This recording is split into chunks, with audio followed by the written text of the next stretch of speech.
activist. She began her advocacy at the age of 7 years old.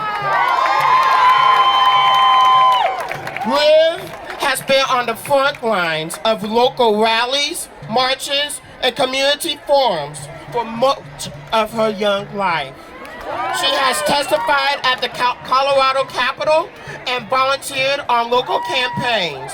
Recently, she founded a chapter in her county for Student Voice, Student Vote, a local organization that teaches and empowers young leaders to advocate for changes within the local government, and is the youngest member of their leadership team.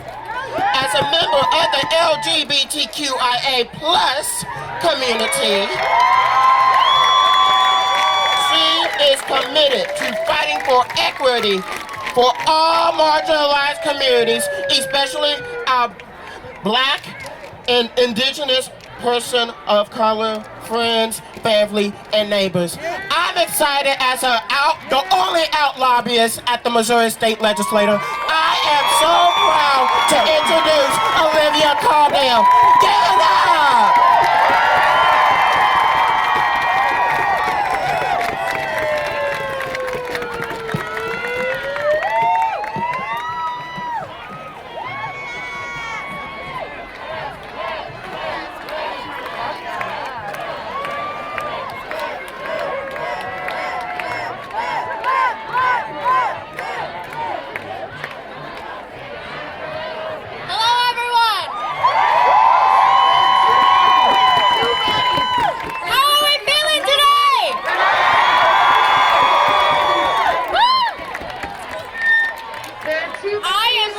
I am 13 years old and my pronouns are she, her.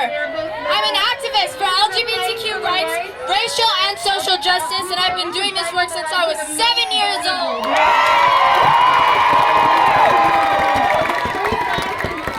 I've come here today as a future leader in this country to share my voice and the voice of my peers who could not be here. As a member of the LGBTQ+ community, as a person whose health depends on access to reproductive and mental health care, and as a survivor, I'm here working with other young leaders to ensure that we create a better future than the one we're being left with.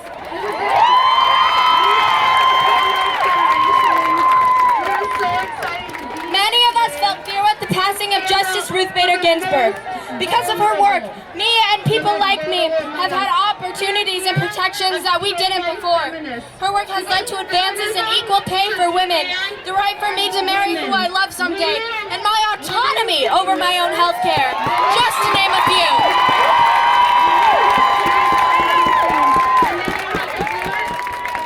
At the cost of the life of their child. Abortion does not free you. But our freedom should rest on the shoulders of one person, and our generation is working hard to be better. We see the world differently than the older generations. I honor the good that RBG did while still demanding better. While my Black and brown friends are still being oppressed and killed, we will always have to do better.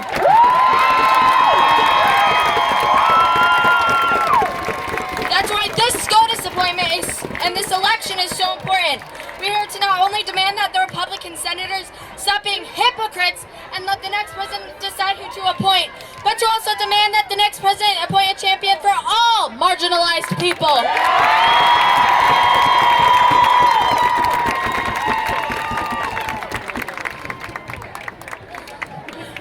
This is life or death for us. Our planet is dying. Our racist systems of power are killing Black and brown people. Our trans community is being targeted and killed. And up until a couple of months ago, in my own state of Colorado, someone could murder me and use the gay panic defense. That's what I'm being forced to think about at 13 years old.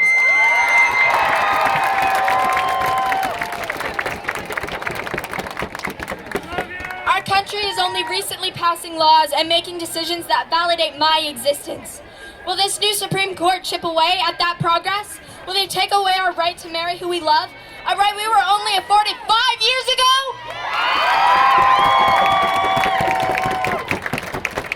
We were just acknowledged as being protected from discrimination under the 1964 Civil Rights Act. That ruling was in June. Will we lose that? Will they take away our right to make decisions about our own health care? Will they take away our health care? Will they push us back into the closet we clawed our way out of?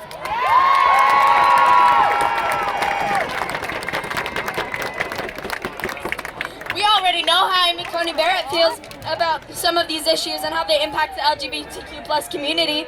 She defended the dissenting justices when marriage equality was passed. She doesn't think Title IX protections should include transgender people. And she believes Roe v. Wade was erroneous and supports states limiting abortions. This is the reality of what we're facing. It's terrifying and embarrassing to watch Trump and McConnell as the leaders of this country. They lie to our faces every day and no one cares.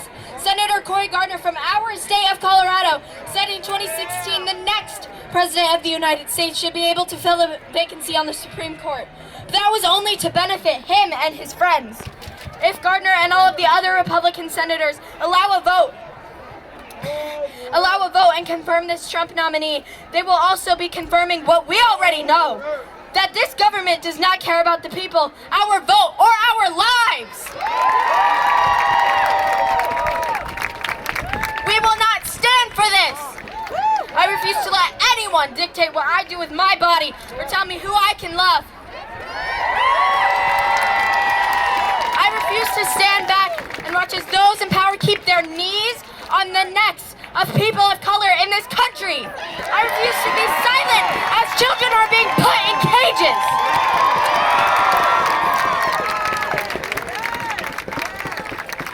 That's why we're all here today. Every speaker you hear from today is working in their community, empowering each other, and getting ready to push the youth agenda. We're done watching the adults currently in power continue the harm they are causing. We will be better because we are learning from your mistakes. Our fight will be intersectional and revolutionary. I know that I cannot be free until everyone is free. And I promise to fight for everyone. I'll close with 2 quotes and an ask from all of you. First, from Lilla Watson, an Aboriginal artist. If you have come here to help me, you are wasting your time. But if you have come here because your liberation is bound up with mine, then let us work together.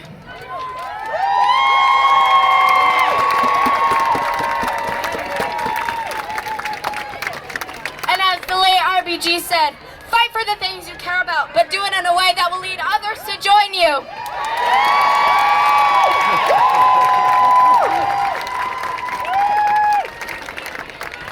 We are doing just that. I ask you all to join us. Go back to your communities, engage the young people, and elevate their voices.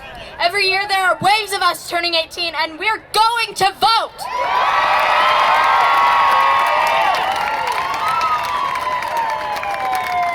In the meantime, we need you to vote for those who can't, and vote for those whose life depends on it. Oh, and my Uncle Hashim told me to tell you, fuck Donald J. Trump!